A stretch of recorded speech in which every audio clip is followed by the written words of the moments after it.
Welcome to Original Strange Fairy Tales and Other Stories, where we dive into the whimsical and wonderful worlds of classic tales. Today, I'm thrilled to bring you a story that won the hearts of our viewers in a recent vote. With a little over 200 votes cast, this tale claimed a resounding 75% of the votes, making it the clear favorite. So, thank you to everyone who participated in choosing today's adventure. The story we're about to explore is a delightful and humorous creation by Hans Christian Andersen, known for his ability to craft tales that are both entertaining and rich with meaning.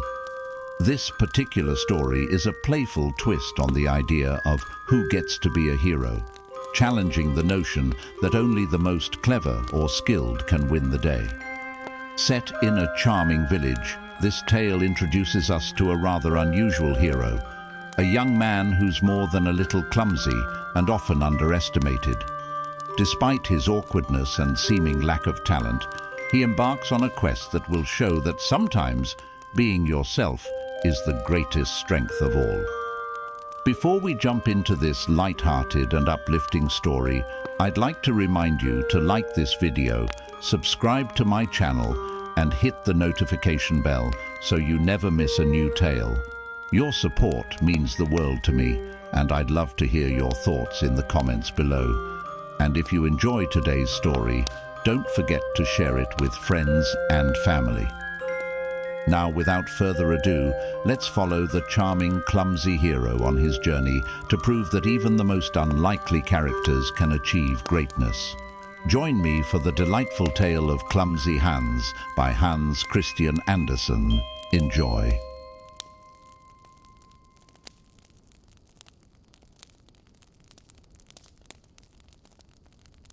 Out in the country there was an old mansion where an old squire lived with his two sons, who were so witty that they thought themselves too clever for words. They decided to go out and propose to the king's daughter, which they were at liberty to do, for she had announced publicly that she would take for a husband the man who had the most to say for himself. The two brothers made their preparations for 8 days beforehand. That was all the time they had, but it was enough, for they had many accomplishments, and everyone knows how useful they can be. One of them knew the whole Latin dictionary by heart and the town's newspaper for 3 years, so well that he could repeat it backward or forward. The other had learned all the articles of law and knew what every alderman must know.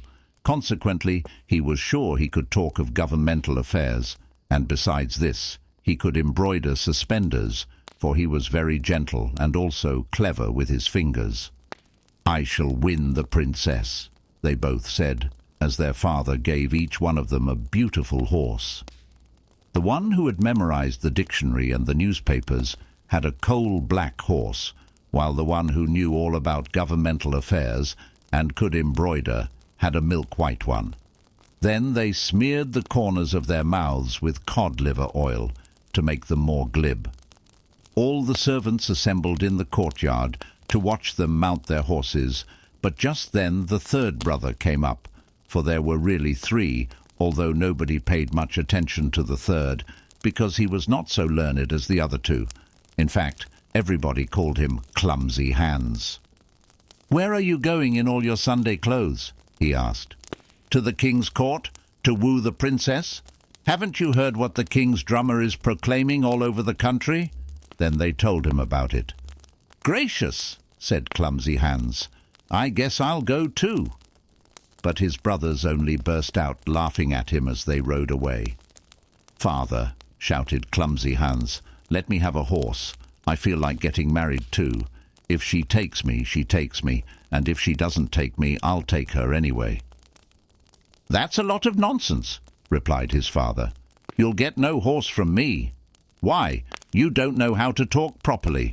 Now, your brothers are intelligent men." "If I can't have a horse, I'll take the billy goat," said Clumsy Hans. "He belongs to me, and he can carry me very well."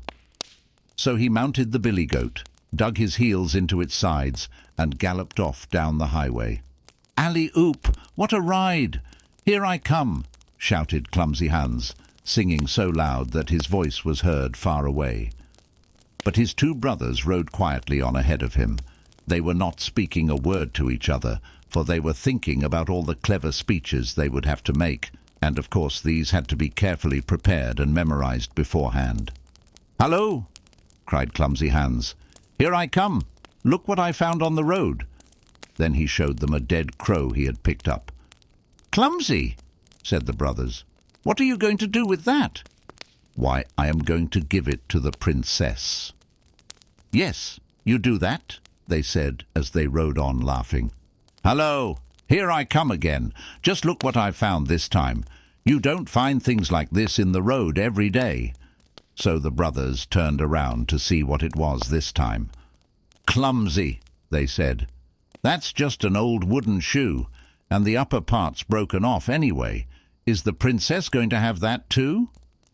"She certainly is," replied Hans, and the brothers again laughed and rode on far in advance of him. "Hallo, here I am again," shouted Clumsy Hans.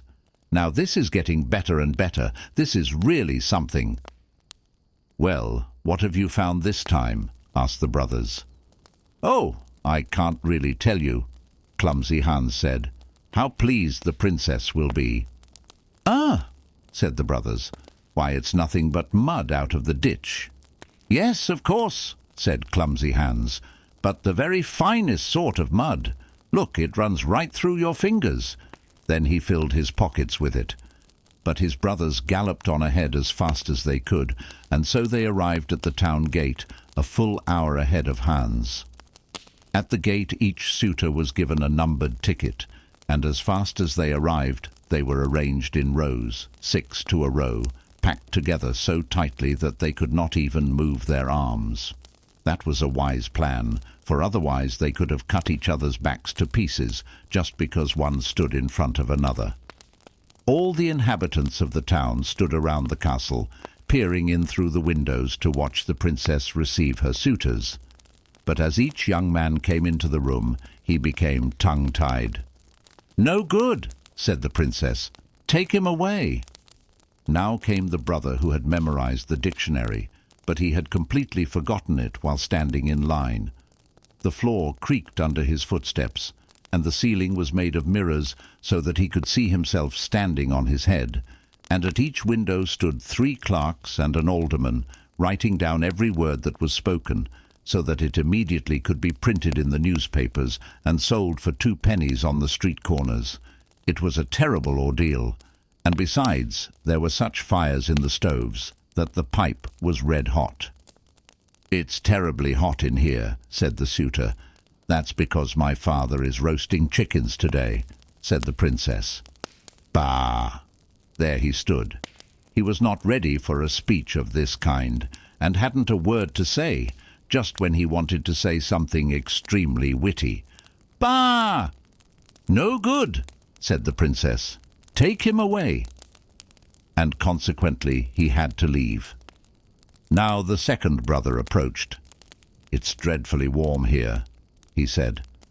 "Yes, we're roasting chickens today," replied the princess.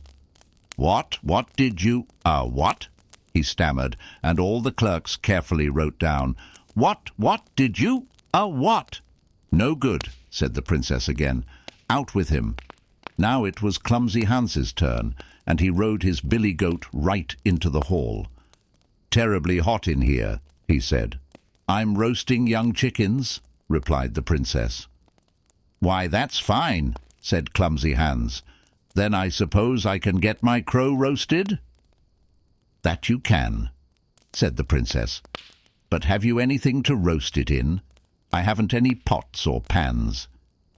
"But I have," replied Clumsy Hans. "Here's a cooking pot with a tin handle." Then he pulled out the old wooden shoe and put the crow right into it. "Why, that's enough for a whole meal," said the princess. "But where do we get the sauce from?" "I have that in my pocket," replied Clumsy Hans. "In fact, I have so much I can afford to spill some of it." Then he poured a little of the mud from his pocket. "I like that," said the princess. "You have an answer for everything, and you know how to speak." I'll take you for my husband. But do you know that everything we've said and are saying is written down and will be published in the paper tomorrow? Look over there, and you'll see in each window 3 clerks and an old alderman. And that alderman is the worst of all. He doesn't understand anything." She said this only to frighten him, but all the clerks chuckled with delight and spurted blots of ink on the floor. "Oh, so these are the gentlemen," said Clumsy Hans. "Then I must give the alderman the best thing I have." Then he turned out his pockets and threw the wet mud in the face of the alderman. "Cleverly done," said the princess. "I could never have done that, but I'll learn in time." So Clumsy Hans was made a king, with a wife and a crown, and sat on a throne. And we had this story straight from the alderman's newspaper, but that is one you can't always depend upon. Thank you for joining me for the delightful tale of Clumsy Hans. I hope you enjoyed this charming story of an unlikely hero who proves that being true to yourself can lead to the most surprising victories. It's always a joy to share these classic stories with you, and I'm glad you were here to experience this light-hearted adventure. If this story brought a smile to your face, please give the video a thumbs up and consider subscribing to my channel, Original Strange Fairy Tales and Other Stories, for more magical and unexpected tales. Don't forget to hit the notification bell so you'll be the first to know when a new story is released. I'd love to hear what you thought about Clumsy Hans. Did his unconventional approach to heroism surprise you? Share your thoughts in the comments below. And if you enjoyed this story, please share it with your friends and family so they can enjoy it too. Thank you for voting and making this story a winner. Your engagement makes this channel a special place for exploring the wonderful world of fairy tales. Until next time, remember that even the clumsiest among us can have the most extraordinary adventures. See you in the next story.